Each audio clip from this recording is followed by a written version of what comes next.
The Archbishop of Canterbury, Justin Welby, is clearly a man of the cloth, because whenever I see him on TV, I always think, Jesus Christ.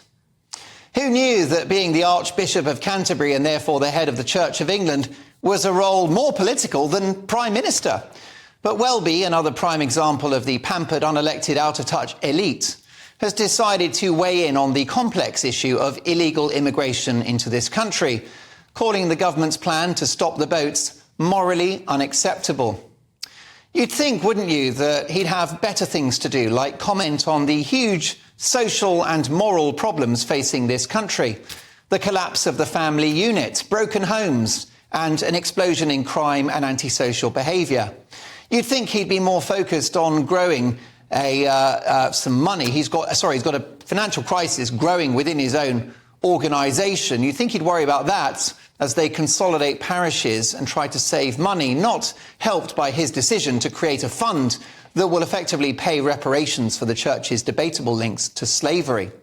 So whether it's our colonial past, immigration or climate change and his lust for net zero, it seems Welby will stop at nothing to boost his woke credentials. And now he seems to be suggesting a virtual open borders policy for the United Kingdom.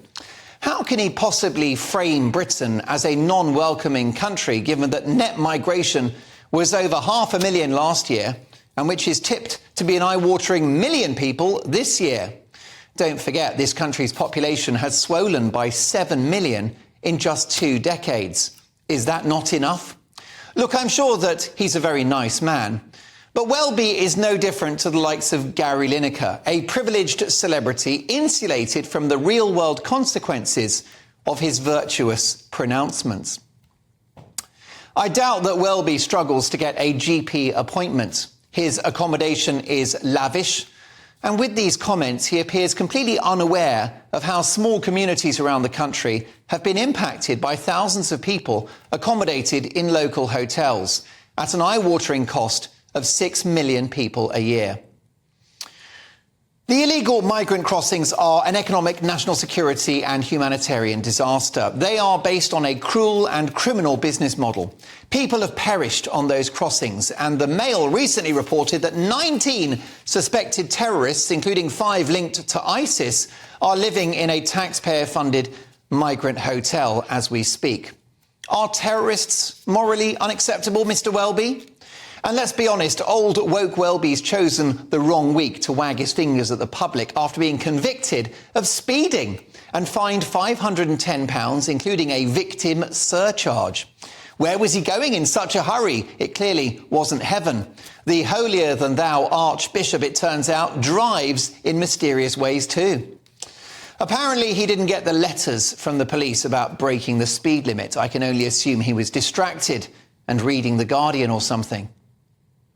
Britain always has and always will welcome people who seek refuge from this country, but not from a safe country like France, and not economic migrants like the thousands of Albanians who have descended on our shores in recent years. Worth remembering that the Germans and the Swedes, for example, stopped accepting Albanian migrants years ago. And in 2021, 70% of those who arrived in Britain by small boats were men aged under 40. Make of that what you will. As with so many members of the elite, including the unelected House of Lords who are trying to block the government's plans, these individuals who have no power but a ton of influence are deeply anti-democratic and are happy to thwart the will of the people, a majority of whom want an end to these unedifying, chaotic, dangerous, illegal crossings. Welby thinks he's above the will of the people. What do you plebs know? He, with a capital H, is guided by a higher force. You might think that Stop the Boats is designed to put human traffickers out of business and stop people jumping the queue at the expense of those who genuinely deserve asylum. But Welby would like to correct you on that. You're ungodly. You are a sinner. You can go to hell. Woke Welby is out of touch, out of step and out of order. And by effectively siding with people traffickers, it's his views which are morally unacceptable, and may God forgive him.